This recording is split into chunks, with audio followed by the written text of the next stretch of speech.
সপ্তাহের ব্যবধানে বেড়েছে বেশিরভাগ মাছের দাম। বিক্রেতাদের ভাষ্য, সরবরাহ কমে যাওয়ায় এর প্রধান কারণ। সোনালী মুরগি ও ডিমের দাম স্থিতিশীল থাকলেও বেড়েছে ব্রয়লার মুরগির দাম। মূল্য নিয়ন্ত্রণে বাজার তদারকি আরও জোরদার করার দাবি ক্রেতাদের। অন্যদিকে সবজির বাজারে স্বস্তি রয়েছে, অধিকাংশ সবজি বিক্রি হচ্ছে আগের দামে। বিস্তারিত জানাচ্ছেন মাহি হাসান। কেসারেন শেকড় থেকে শিখরে। রাজধানীর কাঁচা বাজারে সবজির দামে মিলেছে স্বস্তি। গেল সপ্তাহের তুলনায় বেশিরভাগ সবজি এখন বিক্রি হচ্ছে কম দামে। তবে সরবরাহ তুলনামূলক কম থাকায় বেগুন, টমেটো ও গাজরের দাম কিছুটা চড়া। বর্তমানে পটল 50 টাকা, ভেন্ডি 50 টাকা, করলা 60 টাকা, ঝিঙ্গা 70 টাকা, কাঁচা কলা 50 টাকা হালি, লাউ একটা 70 টাকা। কোনো সবজির দাম এখন বাড়তি নেই। পটল, পেঁপে এগুলো সর্বনিম্ন কমই দাম। ভেন্ডি দাম বাড়ছে, খালি টমেটোর দাম একটু বেশি।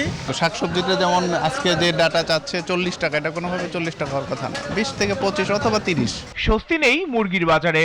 ডিম ও সোনালী মুরগির দর অপরিবর্তিত থাকলেও কেজিতে 20 থেকে 30 টাকা বেড়ে ব্রয়লার মুরগি বিক্রি হচ্ছে 180 থেকে 190 টাকায়। সোনালী কাক হইল 340, দেশি মুরগি হইল 650। ব্রয়লার মুরগি গত সপ্তাহে 170-75 টাকা ছিল, আজকে 185 থেকে 90 টাকা। যে পরিমাণভাবে দাম বাড়ছে, কেউ নিতে চাচ্ছে না এভাবে, তাহলে কিভাবে চলবে? মাছের বাজারও ঊর্ধ্বমুখী। বিক্রেতাদের দাবি সরবরাহ কমে যাওয়ায় এমন পরিস্থিতি। তবে ক্রেতাদের অভিযোগ, সঠিক তদারকির অভাবেই নিয়ন্ত্রণের বাইরে চলে যাচ্ছে মাছ ও মাংসের দাম। আষাঢ় মাস চলে মূলত এই সময় ইলিশ মাছের আমদানি থেকে অন্য বছরের তুলনায় এবার ইলিশ মাছটা অনেকটাই কম। আগের থেকে যেই কোনো মাছই আপনার কেজিতে 100 টাকা 80 টাকা মুকামে দাম বাড়ছে।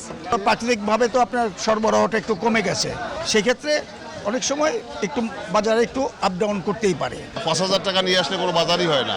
আমরা যারা আছি, মধ্যবিত্ত যারা আছি, আমরা ওইরকম ভালো নেই। আমরা শুধু গরিব নেই, মধ্যবিত্ত সহ সবারই জীবন ধারণ খুব কঠিন হয়ে গেছে, একদম কোনো আয় বাড়ে নাই।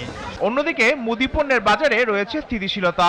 বাজেটের পর অতীতে দাম বাড়ার প্রবণতা থাকলেও এবার তেমন প্রভাব চোখে পড়েনি। চাল, আটা সহ অধিকাংশ নিত্য প্রয়োজনীয় পণ্যই মিলছে আগের দরেই। Mahi Hasan, GTV news, Dhaka.